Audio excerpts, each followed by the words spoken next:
बिस्मिल्लाहिर्रहमानिर्रहीम, अस्सलाम वालेकुम। मैं हूं वफाई ज़ैनब और आप मुझे देख रहे हैं मेरे सोशल मीडिया प्लेटफॉर्म पर। माउंट एवरेस्ट पर जिंदा रहना ही एक बहुत बड़ा मोज़ा है, लेकिन 2006 में एक ऐसा वाकया पेश आया कि दुनिया दंग रह गई। ये कहानी है लिंकन हॉल की, वो आदमी जिसे एवरेस्ट पर डेड करार दे दिया गया था और अगले ही दिन वो समिट रिज पर जिंदा बैठा पाया गया। लिंकन हॉल ऑस्ट्रेलिया का एक बहुत ही मशहूर और एक्सपीरियंस्ड माउंटेनियर था। वो 20-25 साल से क्लाइंबिंग कर रहा था। हिमालयास, तिब्बत, नेपाल, हर जगह उसने बहुत मुश्किल पीक्स को कॉन्कर किया था। एवरेस्ट का ख्वाब उसने जवानी में ही देखा था, लेकिन जब पहली बार उसने कोशिश की तो वो समिट तक नहीं पहुंच पाया। 2006 में उसने दोबारा एवरेस्ट एक्सपीडिशन ज्वाइन की, इस दफा एक स्ट्रॉन्ग टीम के साथ, 4 इंटरनेशनल क्लाइंबर्स और 12 हाईली स्किल्ड शेरपास। इस मिशन का लीडर था अलेक्जेंडर एब्रामोव, एक famous Russian expedition manager. Summit day पर सब कुछ ठीक था, मगर नीचे आते हुए कयामत। 25 मई 2006 की सुबह हवा ठीक थी, मौसम रिलेटिवली स्टेबल था और लिंकन हॉल ने एवरेस्ट का ड्रीम पूरा कर लिया था। वो दुनिया की सबसे ऊंची चोटी पर पहुंच चुका था। टीम ने पिक्चर्स ली, सबने एक दूसरे को कांग्रेचुलेट किया और सबने ये सोचा कि मिशन सक्सेसफुल हो गया है। लेकिन एवरेस्ट पर खतरा समिट पर नहीं होता, नीचे उतरते हुए होता है। नीचे आते हुए लिंकन को अचानक हाई एल्टीट्यूड सेरेब्रल एडेमा हुआ। ये वो कंडीशन होती है जब ऑक्सीजन शॉर्टेज की वजह से दिमाग में प्रेशर बढ़ जाता है। पहले वो स्लो हुआ, फिर वो कंफ्यूज हो गया, फिर वो अजीब अजीब बातें करने लगा। मैं ठीक हूँ, मैं घर जा रहा हूँ, यहाँ टीवी चल रहा है, मैं थोड़ी देर सो जाता हूँ। शेरपास ने समझ लिया कि सिचुएशन क्रिटिकल हो चुकी है। एवरेस्ट पर अगर क्लाइंबर चल नहीं सकता तो उसे नीचे लाना तकरीबन इम्पॉसिबल होता है। ऐसा ही एक वाकया लास्ट ईयर पेश आया K2 पर चढ़ते हुए क्लाइंबर्स के साथ। तमाम क्लाइंबर्स एक ही रस्सी को पकड़ते हुए समिट तक जाने की कोशिश में थे। अचानक उनमें से एक क्लाइंबर की डेथ हो गई। बाकी क्लाइंबर्स ने अपना मिशन जारी रखा और उसे क्रॉस करते हुए अपने रास्ते पर चलते रहे।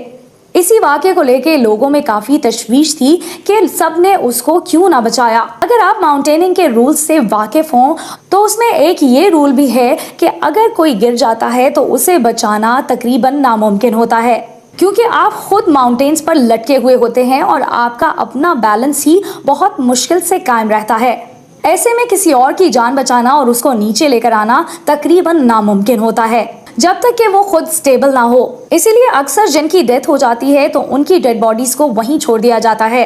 अब बात करते हैं लिंकन की। लिंकन के साथ 4 शेरपास थे। उन्होंने पहले उसे संभालने की कोशिश की, फिर ऑक्सीजन लगाई, फिर रोप से पुल किया, फिर ड्रैग किया, लेकिन लिंकन बार बार बेहोश होता, फिर गिर जाता, फिर हेलुसिनेट करता।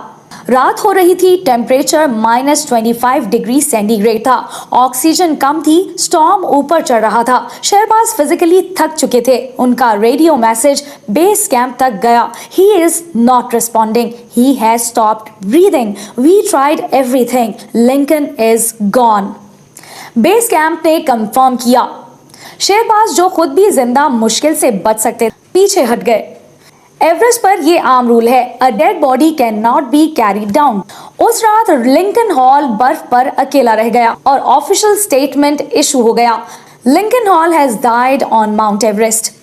उसके घर वालों को भी यही मैसेज दिया गया। अगले दिन सुबह एक अलग एक्सपीडिशन टीम, जिसका लीडर डैन माजुर था, समिट की तरफ जा रही थी। टीम में माजुर, 2 अमेरिकन क्लाइंट्स और 3 शेरपास शामिल थे। समिट रिज के पास उन्होंने दूर से एक फिगर देखी। पहले उन्होंने सोचा कोई डेड बॉडी होगी। एवरेस्ट पर बहुत से क्लाइंबर्स की बॉडीज अभी तक पड़ी हुई हैं, लेकिन जैसे ही वो करीब गए तो उनका दिमाग हिलकर रह गया। एक आदमी सीधा बैठा था, ना उसके बदन पे कोई जैकेट थी और ना ही उसके हाथ पर कोई ग्लव्स थे। हाथ और पांव बिल्कुल फ्रीज हो चुके थे और वो आदमी उनको देखकर मुस्कुरा रहा था। उसने सीधी सीधी इंग्लिश में कहा, can you help me, I think I am alive. Mazur shocked रह गया। वो उनके पास गया और उनसे पूछा, आर यू लिंकन हॉल?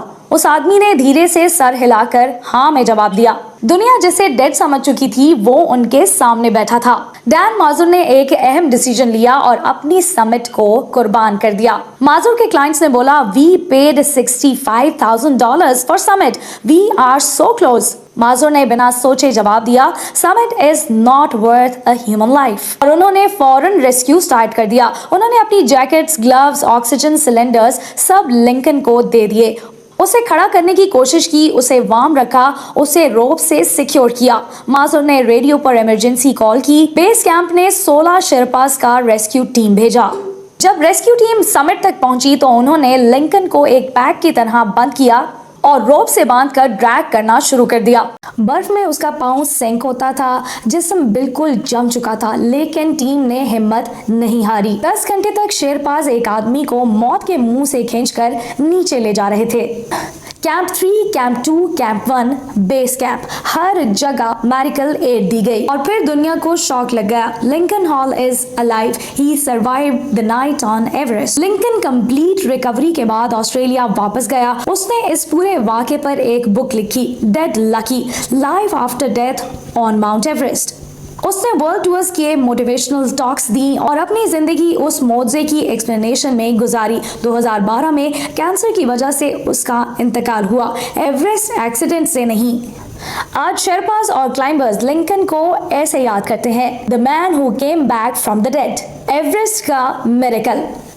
और डैन माजुर को कहा जाता है the leader who sacrificed his summit to save a man. इसी तरह की रियल लाइफ स्टोरीज अगर आप देखना चाहते हैं तो मेरी वीडियो को लाइक कीजिए, शेयर कीजिए और मेरे चैनल को फटाफट से सब्सक्राइब कर लीजिए। आप मुझे फेसबुक और टिकटॉक पर भी फॉलो कर सकते हैं। Thank you so much. Allah Hafiz. Have a nice day.